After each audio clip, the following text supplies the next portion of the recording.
નમસ્કાર. ધોરણ 10 પછી શું કરવું એ સવાલ અત્યારે ઘરમાં સૌથી વધુ ચર્ચાતો હશે, ખરું ને? આજના આ ખાસ એક્સપ્લેનરમાં આપણે બસ આ જ મૂંઝવણ દૂર કરવાના છીએ. ધોરણ 10 પછીના શ્રેષ્ઠ શૈક્ષણિક વિકલ્પોની એકદમ સરળ અને સચોટ સમજૂતી આજે આપણે જોઈશું. તો ચાલો ફટાફટ શરૂઆત કરીએ. પરિણામ હાથમાં આવે એટલે તરત જ સૌથી પહેલો અને કદાચ સૌથી અઘરો સવાલ ઊભો થાય છે કે હવે આગળ શું? કયો રસ્તો પસંદ કરવો? આ એક એવો તબક્કો છે જ્યાં જો યોગ્ય માર્ગદર્શન ન મળે તો આખું ભવિષ્ય ડગમગી શકે છે. એટલે જ કોઈ ઉતાવળો નિર્ણય લેવાને બદલે આપણે બધા જ વિકલ્પો શાંતિથી સમજવા ખૂબ જરૂરી છે. તો આજના આ સેશનમાં આપણે કયા કયા મુદ્દાઓ કવર કરીશું? પહેલાં જોઈશું ધોરણ 10 પછીના મુખ્ય વિકલ્પો, પછી સમજીશું એક રસપ્રદ 6 વર્ષનું સમીકરણ. એ પછી 3 જબરદસ્ત ફિલ્ડ્સ પર આપણું વિશેષ ધ્યાન રહેશે: બાયોમેડિકલ, મેકેટ્રોનિક્સ અને પેટ્રોકેમિકલ એન્જિનિયરિંગ. અને છેલ્લે ફાઇનલ નિર્ણય કેવી રીતે લેવો તેની પણ વાત કરીશું. તો ચાલો સૌથી પહેલા મુદ્દાથી જ શરૂઆત કરીએ. ધોરણ 10 પછીના વિકલ્પો અને આ અલગ અલગ માર્ગોની સમજૂતી. મુખ્યત્વે 3 રસ્તાઓ આપણી સામે ખુલ્લા હોય છે. એક છે આઈટીઆઈ, બીજો છે ડિપ્લોમા એન્જિનિયરિંગ અને ત્રીજો, જે સૌથી વધુ જાણીતો છે, ધોરણ 11 અને 12, જેમાં સાયન્સ, કોમર્સ કે આર્ટ્સ આવે. પણ આજના આ વિશ્લેષણમાં આપણે ખાસ કરીને ડિપ્લોમા એન્જિનિયરિંગના માર્ગ પર વધુ ફોકસ કરવાના છીએ. કેમ, એ હમણાં જ તમને સમજાઈ જશે. અને એ સમજવા માટે આપણે જોવું પડશે આપણો બીજો મુદ્દો: 6 વર્ષનું સમીકરણ, એટલે કે સમયના રોકાણનું વિશ્લેષણ. હવે આ જુઓ, આ ગણિત ખરેખર બહુ જ રસપ્રદ છે. ધારો કે કોઈને એન્જિનિયર બનવું છે, તો એક રસ્તો છે કે 11 અને 12 સાયન્સના 2 વર્ષ કરો અને પછી ડિગ્રીના 4 વર્ષ. કુલ કેટલા થયા? 6 વર્ષ, બરાબર ને? હવે બીજો રસ્તો જુઓ, સીધા ડિપ્લોમાના 3 વર્ષ કરો અને પછી ડિગ્રીના 3 વર્ષ. આ પણ કુલ 6 વર્ષ જ થયા. એટલે કે બંને રસ્તે તમારે આપવાના તો 6 વર્ષ જ છે. તો પછી સવાલ એ થાય કે ડિપ્લોમા શા માટે? અરે, અહીં જ તો સૌથી મોટો ગેમ ચેન્જર છુપાયેલો છે. ડિપ્લોમા પસંદ કરવાનો ફાયદો એ છે કે તમને એક જ વિષયમાં સળંગ 6 વર્ષનો અનુભવ મળે છે. તમને ડ્યુઅલ સર્ટિફિકેશન મળે છે, ડિપ્લોમા અને ડિગ્રી બંને. અને સૌથી ખાસ વાત, ખાલી ચોપડિયા જ્ઞાન નહીં, પણ જબરદસ્ત પ્રેક્ટિકલ નોલેજ મળે છે, જેનાથી ઇન્ડસ્ટ્રીમાં નોકરી મળવાના ચાન્સીસ અને પગાર બંને અનેક ગણા વધી જાય છે. બરાબર? હવે કયા ફિલ્ડમાં જવું? તો ચાલો આપણે કેટલાક આધુનિક અને જોરદાર ડિમાન્ડવાળા ક્ષેત્રો જોઈએ. સૌથી પહેલું છે બાયોમેડિકલ એન્જિનિયરિંગ, જ્યાં હેલ્થકેર અને ટેકનોલોજીનો અદ્ભુત સંગમ થાય છે. સિમ્પલ ભાષામાં કહું તો બાયોમેડિકલ એન્જિનિયરિંગ એટલે શું? હોસ્પિટલમાં વપરાતા સાદા સ્ટ્રેચરથી લઈને ઓપરેશન થિયેટરના મોટા મોટા મશીનો કે ઓપીડીના અત્યાધુનિક ઉપકરણો, આ બધું જ ડિઝાઇન કરવાનું અને બનાવવાનું કામ આ એન્જિનિયર્સ કરે છે.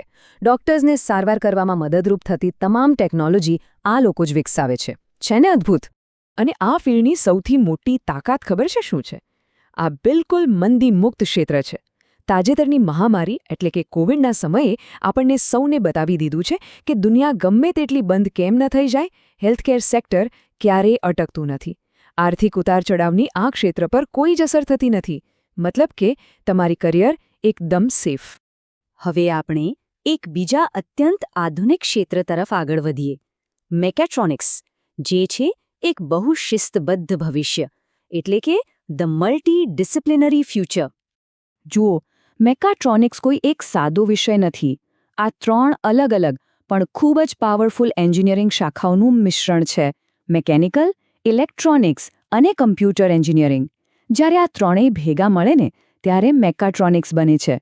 તમે જ વિચારો, જે વ્યક્તિ પાસે આ ત્રણેયનું નોલેજ હોય એની વેલ્યુ ઇન્ડસ્ટ્રીમાં કેટલી હશે? બિલકુલ. ઓટોમેશન ઇન્ડસ્ટ્રીમાં આવા લોકોની હાઈ ડિમાન્ડ હોય છે.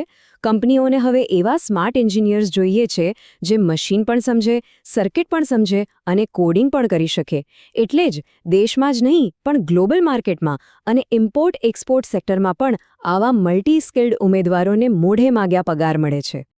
ચાલો હવે વાત કરીએ આપણા ત્રીજા અને અત્યંત પાવરફુલ ક્ષેત્રની: પેટ્રોકેમિકલ એન્જિનિયરિંગ, વિશ્વને ઉર્જા પૂરી પાડતું ક્ષેત્ર. ખરેખર આ કેમિકલ એન્જિનિયરિંગની જ એક એડવાન્સ્ડ બ્રાન્ચ છે. જમીનમાંથી ક્રૂડ ઓઇલ એટલે કે કાચું તેલ કાઢવું, એને મોટી મોટી રિફાઇનરીમાં શુદ્ધ કરવું અને એનો કડક ક્વોલિટી કંટ્રોલ કરવું. આ આખી જટિલ પ્રોસેસ પાછળ પેટ્રોકેમિકલ એન્જિનિયર્સનું જ ભેજું હોય છે. આ એ લોકો છે જે આપણા વાહનો અને આખી દુનિયાને દોડતા રાખે છે. અને જો કરિયર અને પૈસાની વાત કરીએ તો આ ફિલ્ડના ફાયદાઓ સાંભળીને તમે દંગ રહી જશો. Reliance, Indian oil, Bharat petroleum, ONGC, GSPC, bhel જેવી ભારતના ઉદ્યોગ જગતની જાયન્ટ કંપનીઓ, આ બધી જ કંપનીઓ આવા એન્જિનિયર્સને સામેથી નોકરી આપે છે અને તે પણ ખૂબ જ ઊંચા પેકેજ સાથે. તો આટલા બધા શાનદાર વિકલ્પો જોયા પછી હવે ફાઇનલ સ્ટેપ પર આવીએ. અંતિમ નિર્ણય લેવાની પ્રક્રિયા અને આગળના પગલાંઓનું માર્ગદર્શન. એક વાત ખાસ યાદ રાખવા જેવી છે. કોઈ મિત્ર ડિપ્લોમા કરે છે કે કોઈ સગાવહાલા ફલાણી લાઇનમાં જાય છે એટલે આપણે પણ એ જ કરવાનું? આવું બિલકુલ ન કરતા. બીજાનું આંધળું અનુકરણ કરવાને બદલે પોતાના આંતરિક રસ, પોતાની તાકાત અને ભવિષ્યના સ્કોપને આધારે જ પસંદગી કરવી જોઈએ. આ 6 વર્ષ તમારા છે, બીજાના નહીં. અને હા, ખાલી કોર્સ પસંદ કરી લેવાથી પૂરું નથી થઈ જતું. કોલેજ પસંદ કરતી વખતે થોડું સ્માર્ટ વર્ક કરવાનું છે. જાતે કોલેજની મુલાકાત લો, ત્યાંના ફેકલ્ટી કેવા છે, લેબમાં મશીનો ચાલુ છે કે માત્ર ધૂળ ખાય છે, ક્લાસરૂમનું વાતાવરણ કેવું છે, અને સૌથી અગત્યનું, ત્યાં થિયરી કરતાં પ્રેક્ટિકલ નોલેજ પર કેટલો ભાર મુકાય છે, આ બધું જ જાતે ચેક કરો. આ તમારું પોતાનું રિસર્ચ ચેકલિસ્ટ હોવું જોઈએ. તો આ એક્સપ્લેનરના અંતે એક વિચારવા જેવો પ્રશ્ન: કયું ક્ષેત્ર ખરેખર અંદરથી તમને અપીલ કરે છે? તમારી મહત્વાકાંક્ષાઓ સાથે કયો માર્ગ મેચ થાય છે? આ 6 વર્ષની લાંબી સફરમાં જોડાતા પહેલાં પોતાની જાતને આ સવાલ ચોક્કસ પૂછજો. યોગ્ય માર્ગની પસંદગી જ તમને એક જબરદસ્ત કરિયર તરફ લઈ જશે. આ વિશ્લેષણમાં મારી સાથે જોડાવા બદલ ખૂબ ખૂબ આભાર. આગળના નિર્ણય માટે ઓલ ધ બેસ્ટ.